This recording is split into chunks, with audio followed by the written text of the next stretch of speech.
Samajwadi party से BJP में शामिल हुई मुलायम सिंह यादव की छोटी बहू अपर्णा यादव ने बड़ा बयान दिया है। अपर्णा यादव ने कहा कि बीजेपी में ही राष्ट्रवाद की बात होती है जो मुझे बहुत प्रभावित करती है। इसके साथ ही उन्होंने कई सवालों के जवाब दिए। अपर्णा यादव ने लखनऊ कैंट के से समाजवादी पार्टी के टिकट नाम मिलने के सवाल पर कहा कि सपा में टिकट मिलने से मुझे कोई रोक नहीं सकता क्या, और बीजेपी में जाने से रोकने पर सवाल पर बोली कि हर व्यक्ति अपने हिसाब से सोचने और निर्णय लेने के लिए स्वतंत्र है। उन्होंने अपने ससुर मुलायम सिंह यादव को लेकर कहा कि उन्होंने मुझे बेहतर आशीर्वाद दिया है और ये पूछे जाने पर क्या उन्हें परिवार की याद नहीं आती।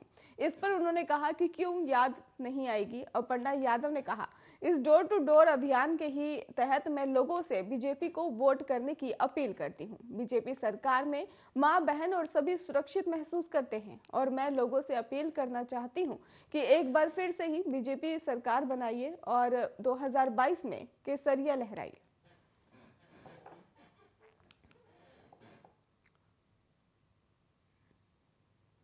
यूपी के डिप्टी सीएम केशव प्रसाद मौर्य कौशाम्बी की सिराथू विधानसभा सीट से ही चुनावी मैदान में हैं और इस घोषणा के बाद पहली बार अपने विधानसभा क्षेत्र सिराथू पहुंचे और इस दौरान वो अपने विधानसभा क्षेत्र के ही गुलामीपुर गांव में भी पहुंचे और यहां महिलाओं ने केशव प्रसाद मौर्य का जमकर विरोध भी किया।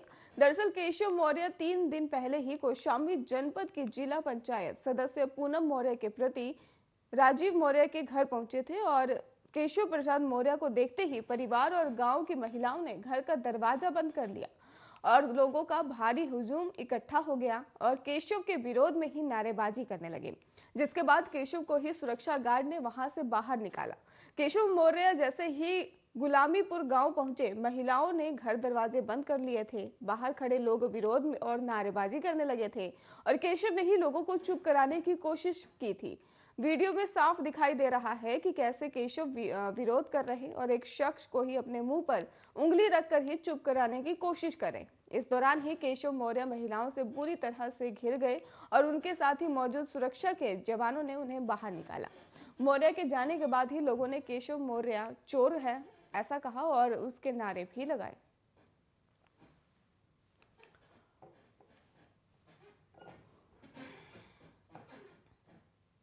शिवपाल सिंह यादव इटावा के ही जसवंत नगर से ही समाजवादी पार्टी के टिकट पर चुनाव लड़ेंगे और आपको बता दें कि सपा संस्थापक मुलायम सिंह यादव के ही छोटे भाई शिवपाल यादव जसवंत नगर सीट से ही 5 बार विधानसभा का चुनाव जीत चुके हैं, जबकि मुलायम सिंह यादव ने ही इस सीट से 7 बार जीत हासिल की है और अब तक ये साफ नहीं हो पाया है कि समाजवादी पार्टी शिवपाल यादव की पार्टी के कितने सदस्य को टिकट देगी।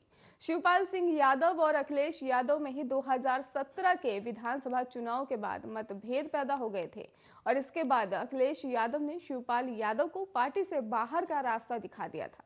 हालांकि 2017 का विधानसभा चुनाव शिवपाल यादव जसवंत नगर विधानसभा सीट से ही सपा के टिकट पर जीते थे और बाद में ही उन्होंने प्रगतिशील समाजवादी पार्टी के नाम से ही अपनी अलग पार्टी बना ली थी और पिछले साल शिवपाल यादव ने ही प्रदेश के अधिकांश इलाकों का दौरा किया, लेकिन बाद में वो समाजवादी पार्टी के साथ चुनावी समझौते की बात करने लगे।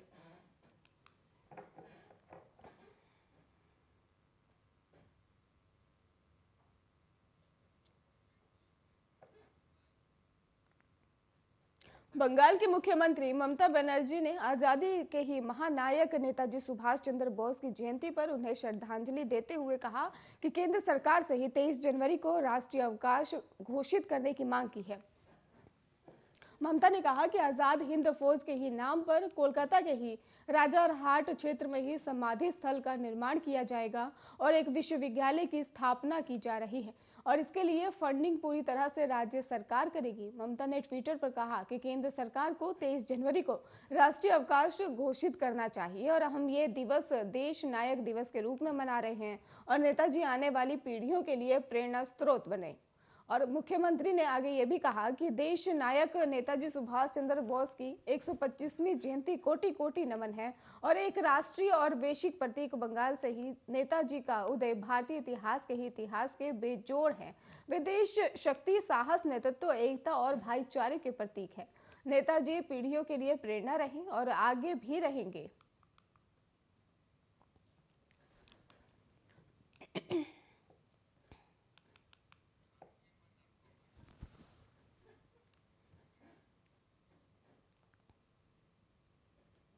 राजनीति में कोई स्थायी दुश्मन या दोस्त नहीं होता है। ये बात आजकल पश्चिम उत्तर प्रदेश में देखने को मिल रहा है। सहारनपुर में कभी इमरान मसूद और धर्म सिंह सैनी को ही राजनीतिक प्रतिद्वंदी माना जाता था और अब राजनीति कुछ ऐसी बदली है कि दोनों नेता एक साथ नजर आ रहे हैं। सहारनपुर में कभी एक दूसरे के राजनीतिक प्रतिद्वंदी रहे कांग्रेस के ही पूर्व नेता इमरान मसूद और योगी आदित्यनाथ सरकार के ही पूर्व कैबिनेट मंत्री डॉक्टर धर्म सिंह सैनी एक साथ नजर आए हैं। धर्म सिंह सैनी पिछले दिनों ही बीजेपी छोड़कर सपा में शामिल हुए थे और समाजवादी पार्टी ने ही डॉक्टर धर्म सिंह सैनी को ही सहारनपुर की नक्कुड विधानसभा सीट से ही प्रत्याशी बनाया है। वो नकुड़ विधानसभा क्षेत्र से ही 2 बार इमरान मसूद को ही हरा चुके हैं, लेकिन बदलते राजनीतिक समीकरण अब एक दूसरे को ही एक साथ एक मंच पर लाने का काम कर रहे हैं। डॉक्टर धर्म सिंह सैनी शनिवार को ही इमरान मसूद के घर पहुंचे और उनसे मुलाकात की।